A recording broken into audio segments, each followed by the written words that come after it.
नमस्कार दोस्तों, मेरे YouTube चैनल कैरियर मोटिवेशन में आपका स्वागत है।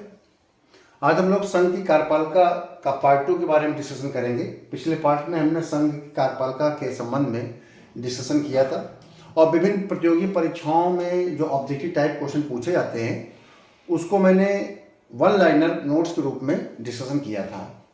ये वन लाइनर नोट्स के 20 पॉइंट्स आपके स्क्रीन में दिख रहे हैं, लेकिन इसी 20 पॉइंट से आपके 100 ऑब्जेक्टिव टाइप क्वेश्चन बन सकते हैं। तो चलिए डिस्कशन करते हैं एक पॉइंट पर बिना समय गंवाए। पहला पॉइंट है कि अनुच्छेद 55 में राष्ट्रपति चुनाव की प्रक्रिया का उल्लेख है। ऑब्जेक्टिव टाइप क्वेश्चन पूछा जाता है कि राष्ट्रपति के चुनाव की प्रक्रिया का उल्लेख भारत के संविधान के किस अनुच्छेद में है।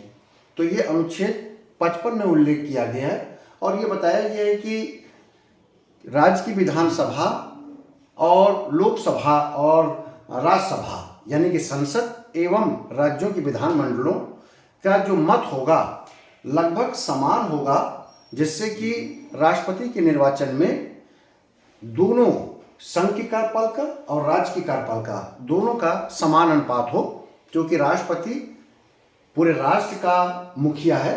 इसलिए राज्य और संघ दोनों का उसके निर्वाचन में संतुलन बना रहना चाहिए। अनुच्छेद 54 में राष्ट्रपति के निर्वाचन की बात कही गई है। राष्ट्रपति के निर्वाचन की प्रक्रिया की बात कही गई है 55 में, ध्यान रखिएगा। 54 में ये कहा गया है कि राष्ट्रपति का निर्वाचन होगा और अनुच्छेद 55 में राष्ट्रपति निर्वाचन की प्रक्रिया बताई गई है। प्रक्रिया बताया गया लोकसभा, राज्यसभा, विधानसभा के निर्वाचित सदस्य इस प्रकार से मत डालेंगे। समानुपात, एकल संक्रमणी और के आधार पर, आनुपातिक पद्धति के आधार पर मतदान किया जाएगा और मतदान की प्रक्रिया इस प्रकार से होगी कि संसद और विधानमंडल के मत समान हो पाए। अनुच्छेद 54 कहता है कि लोकसभा और राज्यसभा के निर्वाचित सदस्य राष्ट्रपति के लोकसभा, राज्यसभा एवं राज्यों के विधानसभाओं के निर्वाचित सदस्य वोट डालेंगे, मत डालेंगे। तो टेक्निकली ध्यान रखिएगा, बहुत टेक्निकली क्वेश्चन पूछता है। एक ऑप्शन देगा लोकसभा, राज्यसभा और विधानमंडल के निर्वाचित सदस्य। नंबर 2 कहेगा लोकसभा, राज्यसभा, विधानसभा के निर्वाचित सदस्य। अगला विकल्प देगा लोकसभा, राज्यसभा एवं विधानसभा के सभी सदस्य। और फिर अगला ऑप्शन देगा लोकसभा, राज्यसभा एवं विधानसभा, विधान परिषद के निर्वाचित सदस्य। तो इसमें से ऑप्शन कौन सही है? तो एक बार ध्यान हमेशा रखिए, लोकसभा के निर्वाचित सदस्य यानी कि इलेक्टेड, ना कि नॉमिनेटेड। राज्यसभा के निर्वाचित सदस्य, ना कि नॉमिनेटेड। 12 सदस्य वोट नहीं डालेंगे। अनुच्छेद 54 में लिखा हुआ निर्वाचित सदस्य, निर्वाचन मतलब जो मत के द्वारा चुने जाते हैं। तो लोकसभा, राज्यसभा एवं विधानसभा, इन तीनों के जो निर्वाचित सदस्य होंगे, जो इलेक्टेड पर्सन्स होंगे, मेंबर्स होंगे, वही वोट डालेंगे।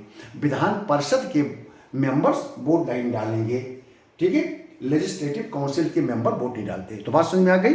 लोकसभा, राज्यसभा एवं विधानसभा के निर्वाचित सदस्य ही वोट डालते हैं। यह अनुच्छेद 54 में है। कौन कौन मत देते हैं राष्ट्रपति के निर्वाचन में? 54 बताता है। प्रक्रिया क्या है मत देने की? आर्टिकल 55 बताता है। अगला क्वेश्चन, अगला पॉइंट है, एक मंत्री के अलावा संसद का कोई भी सदस्य जब विधेयक सदन में प्रस्तुत करता है तो वह निजी विधेयक कहलाता है। पेपर में आएगा ऑब्जेक्टिव टाइप क्वेश्चन, निजी विधेयक किसे कहते हैं? तो निजी विधेयक बस एक लाइन में समझ लीजिए कि यदि सदन में किसी मंत्री के द्वारा वो विधेयक प्रस्तुत किया गया है तो सरकारी विधेयक है। यदि मंत्री के अलावा किसी अन्य व्यक्ति ने अगर उसको प्रस्तुत किया है, चाहे सरकार से संबंधित पार्टी का ही कोई मेंबर क्यों ना हो, बशर्ते वो मंत्री ना हो, अगर ऐसा कोई व्यक्ति है, विपक्ष का कोई व्यक्ति है, सदस्य है, जिसने विधेयक प्रस्तुत किया है सदन में, तो ऐसा विधेयक प्राइवेट विधेयक, निजी विधेयक कहलाता है, ठीक है। अगला प्रश्न आता है राज्यसभा के सदस्य के लिए। अगला पॉइंट है राज्यसभा के सदस्य के लिए 30 वर्ष, लोकसभा के लिए 25 वर्ष न्यूनतम आयु होती है। अगर आ जाए कि राज्यसभा का चुनाव लड़ना है तो कितनी वर्ष की आयु? 35 वर्ष। अगर लोकसभा का चुनाव लड़ना है तो कितनी वर्ष होनी चाहिए? 25 वर्ष। मत देने की कितनी वर्ष होनी चाहिए? 18 वर्ष। राष्ट्रपति के चुनाव लड़ने के लिए कितने वर्ष होने चाहिए? 35 वर्ष। उपराष्ट्रपति के चुनाव लड़ने के लिए कितने वर्ष उम्र होनी चाहिए?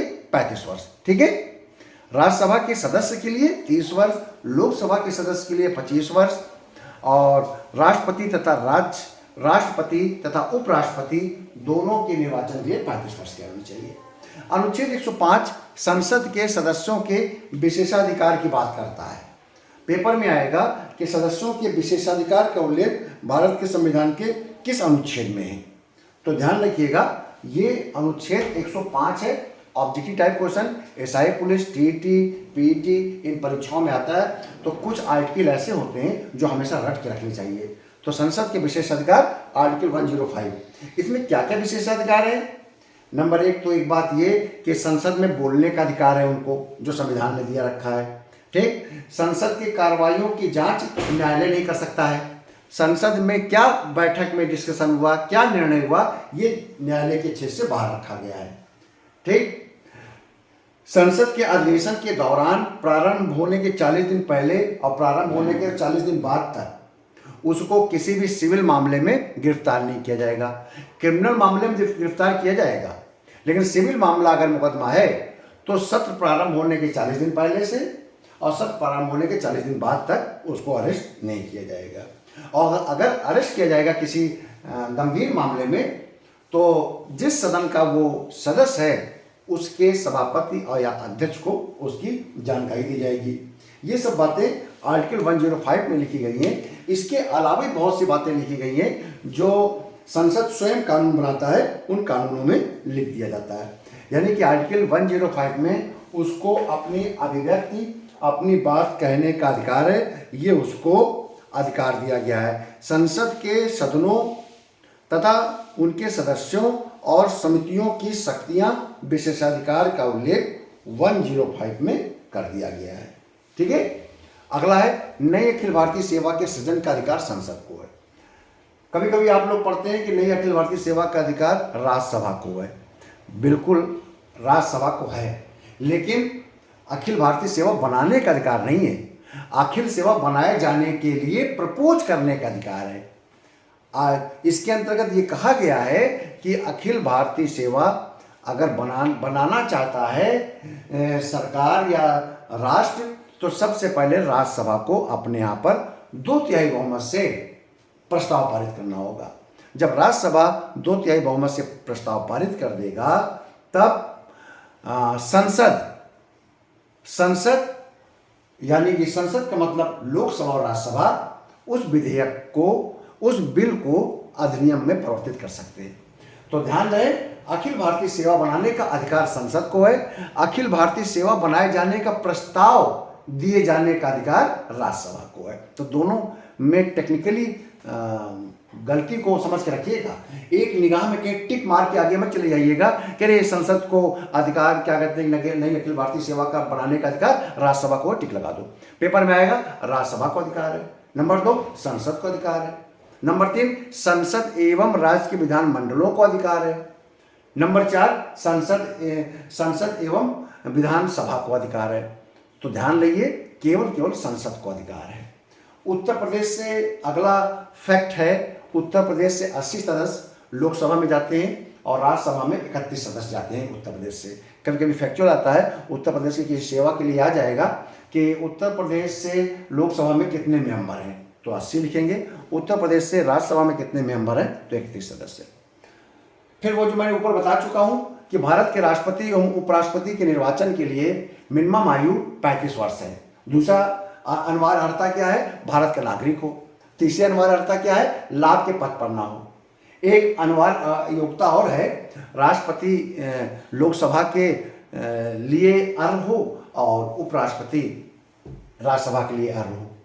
अगला है उपराष्ट्रपति को पद से हटाए जाने का प्रस्ताव राज्यसभा में पेश होता है। ध्यान रहे, अगर उपराष्ट्रपति को हटाया जाना है, भाई राष्ट्रपति को हटाने के लिए तो महाभियोग लाया जाता है, जैसे कि सीएजी पर, आपका चीफ इलेक्शन कमिश्नर पर, चीफ जस्टिस पर यानी कि सुप्रीम कोर्ट के जजेस पर, हाई कोर्ट के जजेस पर, वैसे ही भारत के राष्ट्रपति को हटाने के लिए महाभियोग लाया जाता है। लेकिन ध्यान रहे, जब पेपर में आएगा कि महाभियोग शब्द का इस्तेमाल किसके लिए किया गया है, तो पूरे भारतीय संविधान में महाभियोग का शब्द का इस्तेमाल केवल राष्ट्रपति के लिए किया गया है।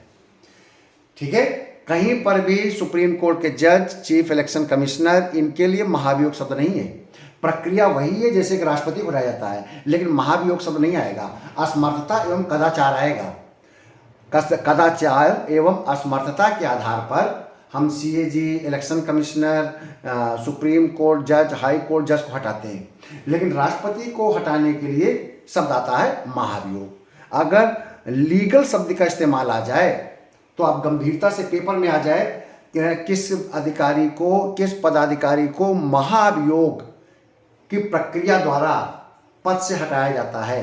राष्ट्रपति, उपराष्ट्रपति, सीएजी, चीफ इलेक्शन कमिश्नर, तो आप राष्ट्रपति पर टिक लगा दीजिएगा, क्योंकि महाभियोग शब्द का इस्तेमाल केवल राष्ट्रपति के लिए आया हुआ है।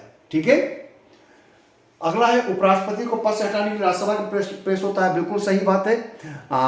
इसके उपराष्ट्रपति को हटाने के लिए कहा गया है कि राज्यसभा अपने टोटल स्ट्रेंथ, मतलब कि राज्यसभा में जितने सदस्य हैं, अगर 245 मेंबर हैं तो इस 245 मेंबर के बहुमत से संकल्प पारित करेंगे कि राष्ट्रपति, उपराष्ट्रपति को पद से हटा दिया जाए। 245 का आधा 223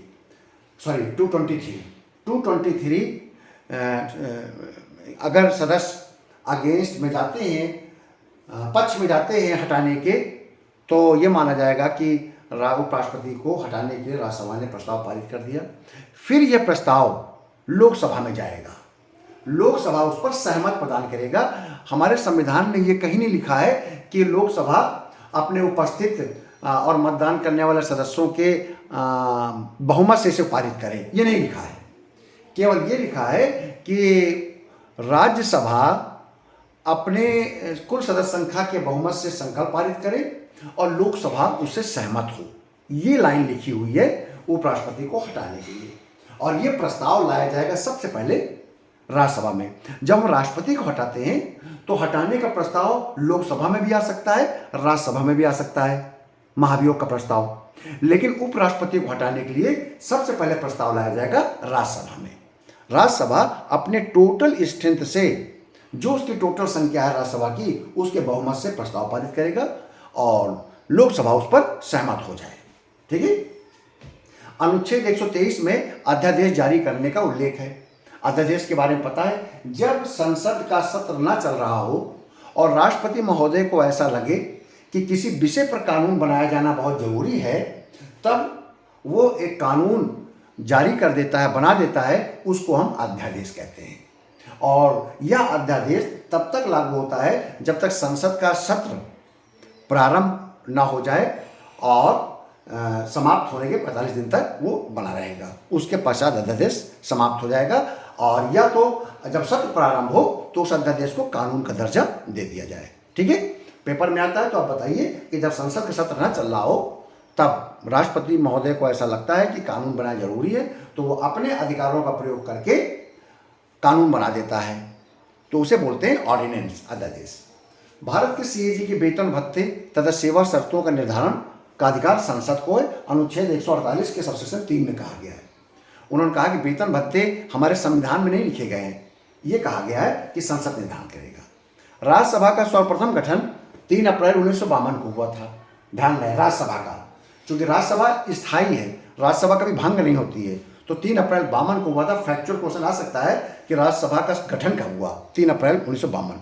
और ये आ सकता है कि प्रथम बैठक कब हुई, तो 13 मई 1952। ठीक है, तो ये समझ में रखिएगा, गठन हुआ था 3 अप्रैल 52 को और पहली बैठक हुई थी 13 मई 1952। धन विधेयक के रूप में प्रमाण पत्र स्पीकर देते हैं। कोई विधेयक धन विधेयक है अथवा नहीं, ये प्रमाण पत्र स्पीकर देता है। ये क्यों देना पड़ता है कि जब कोई विधेयक लोकसभा में पारित करके राज्यसभा में जाता है तो उस पर प्रमाण पत्र देगा स्पीकर कि यह विधेयक धन विधेयक है। जैसे ये लाइन लिखेगा कि ये विधेयक धन विधेयक है, राज्यसभा की शक्तियां छीन हो जाएंगी। राज्यसभा उस विधेयक में न तो कमियां बता सकता है, ना तो उसको किसी प्रकार का रोक सकता है या उसे निरस्त कर सकता है। धन विधेयक में केवल रिकमेंडेशन कर सकता है, अनुशंसाएं कर सकता है। उन अनुशंसाओं, उस रिकमेंडेशन को लोकसभा माने या न माने, इसके लिए कोई बाध्यकारिता नहीं है।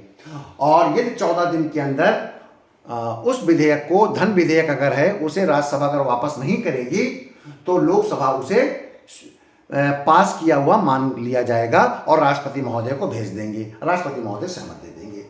तो इसका विधेयक स्पीकर देते हैं, लोकसभा के अध्यक्ष देते हैं। लोकसभा अध्यक्ष अपने त्याग पत्र को उपाध्यक्ष को देता है। अगर लोकसभा को अपने पद से हटना है तो उपाध्यक्ष को बताएगा, और उपाध्यक्ष को अगर अपने पद से हटना है तो लोकसभा अध्यक्ष को बताएगा। ठीक है। अनुच्छेद 102(1)(a) में लाभ के पद का उल्लेख किया गया है। संसद का कोई सदस्य किसी लाभ के पद पर बैठा है कि नहीं, इसका उल्लेख 102 सबसेक्शन 1(a) में है। और कोई विधानमंडल का कोई सदस्य लाभ के पद पर बैठा है, इसका उल्लेख 191(1)(a) में है। क्योंकि अगर कोई संसद सदस्य या विधानमंडल सदस्य लाभ के पद पर है तो वो सदस्य के अनुकूल नहीं रहेगा, सदस्य के पद से हट जाएगा। अगला है 15वां पॉइंट, स्पीकर यानी कि लोकसभा अध्यक्ष अपने पद की शपथ नहीं लेता है। ध्यान रहे, प्रोटर्म स्पीकर तो इस प्रोटर्म स्पीकर के रूप में शपथ लेता है, लेकिन जब लोकसभा अध्यक्ष बनाया जाता है, उसका निर्वाचन होता है लोकसभा अध्यक्ष का, या मनोनयन होता है ध्वनिमत से, तो वो स्पीकर पद की शपथ नहीं लेता है, क्योंकि वह लोकसभा सदस्य के रूप में शपथ ले चुका होता है। ठीक है। तो पेपर में अगर आ जाए तो आप स्पष्ट कर समझ लीजिएगा कि स्पीकर कभी भी स्पीकर के पद की शपथ नहीं लेगा, लोकसभा के अध्यक्ष के पद पर शपथ नहीं लेगा, वो लोकसभा के सदस्य के रूप में शपथ लेगा। प्रधानमंत्री को राष्ट्रपति द्वारा नियुक्त किया जाता है। ठीक है, सिंपल सी बात है। सार्वजनिक व्यय की संसदीय नियंत्रण के अंतर्गत लोक लेखा समिति, प्राक्कलन समिति, सार्वजनिक उपक्रम समिति आते हैं। मैंने एक वीडियो बना रखा है कि कौन कौन सी समितियां हैं, उसमें मैंने लोक लेखा, प्राक्कलन और सार्वजनिक उपक्रम समिति बता रखा है। ये सार्वजनिक व्यय पर नियंत्रण करते हैं।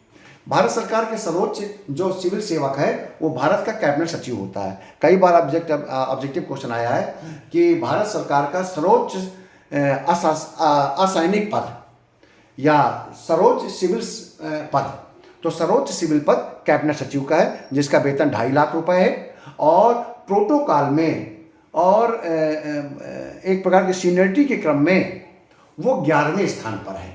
पहले में राष्ट्रपति हैं, दूसरे में उपराष्ट्रपति हैं, फिर तीसरे में प्रधानमंत्री हैं, चौथे में राज्यपाल हैं। अपने अपने राज्यों में जब वो भारत सरकार में आएंगे राज्यपाल, तब वो चौथे स्थान पर नहीं रहेंगे, अपने राज्य में चौथे स्थान पर है। भूतपूर्व राष्ट्रपति 5वें स्थान पर है, ध्यान रखिएगा। उप प्रधानमंत्री 5A में है, 6वें स्थान पर CGI हैं। तो ध्यान रखिए, राष्ट्रपति, उपराष्ट्रपति, प्रधानमंत्री, भूतपूर्व राष्ट्रपति, उप प्रधानमंत्री के बाद ही प्रोटोकॉल दिया जाएगा चीफ जस्टिस ऑफ इंडिया को। ठीक। अगर राज्यपाल अपने राज्य में कोई CGI किसी राज्य में जाते हैं, तब CGI को राज्यपाल के बाद दूसरा दर्जा दिया जाएगा। ठीक है। मान लीजिए chief justice of India Uttar Pradesh है, तो उत्तर प्रदेश जब आएंगे तो उनसे आगे राज्यपाल का प्रोटोकॉल रहेगा, उसके बाद CGI का रहेगा। मुख्यमंत्री का दर्जा भी, स्थान भी CGI के बाद आएगा। ठीक। क्योंकि मुख्यमंत्री जो हैं वो अपने अपने राज्यों में 7वें स्थान में आते हैं। ठीक। 6ठे स्थान पर CGI है। तो आप देखिएगा, ये मैंने लगभग 14 क्रम बता दिए हैं, ये पेपर में आता है। ठीक है। तो शुरुआत के 5-6 जो पॉइंट है उनको याद रखिए क्रम से। अगला है, संघ की कार्यपालिका शक्ति राष्ट्रपति में नहीं थे। सीधी सी बात है कि संघ जो भी काम करता है वो राष्ट्रपति के नाम से करता है। ठीक। राष्ट्रपति के नाम से करेगा, राष्ट्रपति के हस्ताक्षर होंगे, कोई भी निर्णय होगा, कोई सस्पेंड होगा, बर्खास्त होगा, नियुक्ति होगी, तो भले ही जो आपका डिफेक्टो पावर है वो मंत्रिपरिषद के पास है, प्रधानमंत्री के पास है, लेकिन डिज्यूर पावर जो है वो राष्ट्रपति के पास है, कार्यपालिका शक्ति राष्ट्रपति के पास है। ठीक है। इसी में लिखा है, इसलिए 74 में राष्ट्रपति को सहायता और सलाह देने के लिए मंत्रिपरिषद होगी, यानी कि काम राष्ट्रपति को ही करना है, उसके केवल सहायता और परामर्श के लिए मंत्रिपरिषद है। अगला है, भारत के सर्वोच्च न्यायालय में सरकार का मुख्य विधिक सलाहकार और प्रथम अधिवक्ता भारत का महान्यायवादी है। मैंने एक टॉपिक बता रखा है, भारत का महान्यायवादी अनुच्छेद 76 में है। ये भारत सरकार का फर्स्ट लीगल अफसर है, ये भारत सरकार का एडवाइजर है, ये भारत सरकार का संसद का एडवाइजर है, ये वो अधिकारी है, महान्यायवादी अटॉर्नी जनरल ऑफ इंडिया, जो संसद के दोनों सदनों में जाके बैठ सकता है, वहाँ की चर्चा में भाग ले सकता है, लेकिन वोट नहीं डाल सकता। ठीक है। और भारत का महान्यायवादी भारत क्षेत्र की सीमाओं में किसी भी कोर्ट में भारत सरकार का रिप्रेजेंटेटिव बनकर जा सकते हैं, भारत सरकार के अधिवक्ता के रूप में अपना काम कर सकते हैं। इनके वेतन के बारे में राष्ट्रपति निर्धारण करते हैं। ध्यान रहे, संविधान में लिखा हुआ है राष्ट्रपति द्वारा निर्धारित वेतन महान्यायवादियों को दिया जाएगा। इनका कार्यकाल निश्चित नहीं है, ये राष्ट्रपति महोदय के प्रसाद पर्यंत on the pleasure of the president अपने पद को धारण करते हैं। पेपर में आ जाए महान्यायवादी का कार्यकाल क्या है, 1 वर्ष, 3 वर्ष, 5 वर्ष, अगला चौथा पॉइंट है निश्चित नहीं। तो निश्चित नहीं आप टिक लगा देंगे। महान्यायवादी का कोई कार्यकाल नहीं है, जब तक राष्ट्रपति चाहेंगे वो पद पर बने रहेंगे। भारत के वर्तमान में महान्यायवादी आर वेंकट रमणी हैं और सॉलिसिटर जनरल तुषार मेहता है। सॉलिसिटर जनरल का नाम संविधान में कहीं नहीं है। अटॉर्नी जनरल ऑफ इंडिया का नाम संविधान के आर्टिकल 76 में है। सॉलिसिटर जनरल अटॉर्नी जनरल के सबऑर्डिनेट में काम करता है, उसके अधीन काम करता है। जो काम महान्यायवादी बताएंगे उस काम को सॉलिसिटर जनरल करेंगे। ठीक है। तो मुझे विश्वास है कि आपको ये वीडियो अच्छा लगा होगा, बहुत से फैक्ट आपके क्लियर होंगे। मेरे वीडियो को लाइक करिए, सब्सक्राइब करिए और ज़रूरतमंद को इसको आगे फॉरवर्ड करिए। बहुत बहुत धन्यवाद।